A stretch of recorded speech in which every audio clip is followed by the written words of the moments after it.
Hello, my chicklets. Thank you for stopping by.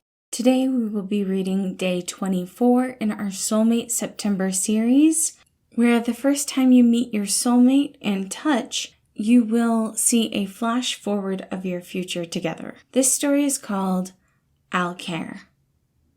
Patton was walking down the street, a smile on his lips and a bounce in his steps. His curled hair bobbed with each step, and it would be easy to assume that he was the happiest person you've ever met. That wasn't true. He put on a good facade, always being there for others, willing to share jokes and comfort, but he felt alone. Patton opened the door to the bakery, ignoring the heavy weight in his heart as he walked to the counter. It wasn't his place to complain. He had a good mother who took care of him, despite him being too dumb for college. And she watched out for his health too. Just this morning she had reminded him that he needed to eat better. The way she had said it hurt, but he knew she had good intentions. After all, what would happen if he met his soulmate and they didn't like him based on how he looked? What if they were super health conscious and chose to abandon him because he had a little bit of extra fluff around his arms and stomach? Patton felt his breath shorten as he thought about the possibilities, but he pushed it down. The best thing he could do was keep smiling, because everyone loves somebody who can smile. Maybe that wasn't completely true, but he could cling to it. "All right, 1 yogurt parfait. Anything else?" the bored cashier asked him, and Patton shook his head no. He had to watch his weight. "Thanks, kiddo. That's it." Patton didn't hear the warble in his own voice. He did feel the slight shake of his hands, but he just kept pressing it down. He was fine. He was always fine. He was everyone's happy Pappy Patton. Normally, he was much better at hiding this. Why were her words affecting him this much today? It wasn't like it wasn't the truth. He knew that. He knew he was chubby and awkward looking. He knew his hair often looked unkempt no matter what he did. It wasn't anything new. "It's not like I specifically care. But are you doing all right?" When had someone walked up to him? And why was their voice so soft despite the harsh words?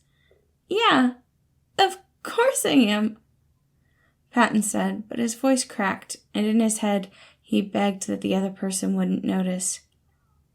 "That sounds like a lie." The voice was barely a breath, and Patton finally looked up.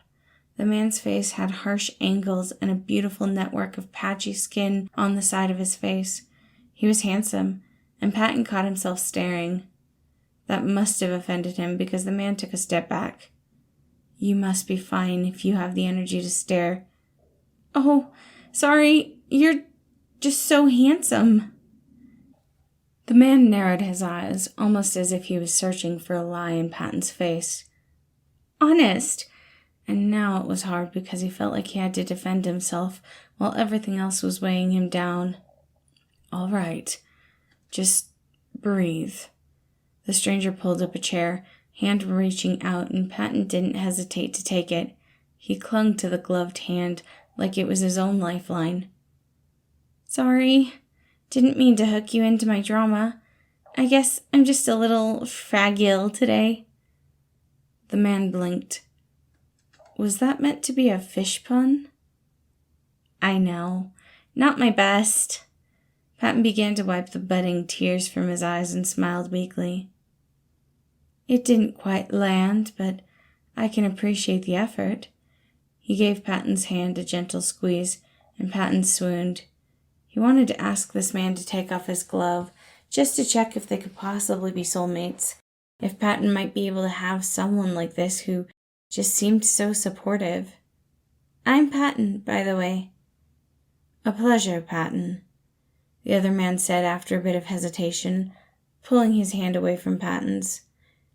"I have other things I need to get to now, and you seem to be doing a bit better." Patton nodded as he watched the man stand up. "Thanks for your help, kind stranger." He quirked his eyebrows and walked away with a light nod. Over the next few weeks, anytime Patton went to the bakery, he looked for the other man, hoping to see him or catch a glimpse. He had told his mother about the man, and she seemed excited at first. Later, she started telling Patton that could have been his soulmate. that he let the love of his life slip out of his hands, and it was getting harder and harder for Patton to not believe her. He all but gave up until Patton walked into the bakery one day, and sitting off to the side was the kind stranger from before. Patton's face lit up as he ordered 2 muffins. He had been trying hard to lose weight this last week, but this was a special occasion, so it was okay, right? "Hey, I wanted to thank you for the other day." Patton put on his best smile and tried to ignore how the man was scrutinizing him. "I just did what someone should have done for you a while ago, though it looks like you haven't been taking care of your mental health since we talked." What?" Patton asked.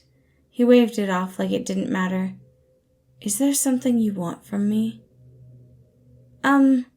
Actually, yeah. Could I touch your hand without the gloves?" Again his eyebrow quirked up. It looked as if a million thoughts were going through his mind. "You think we might be soulmates?"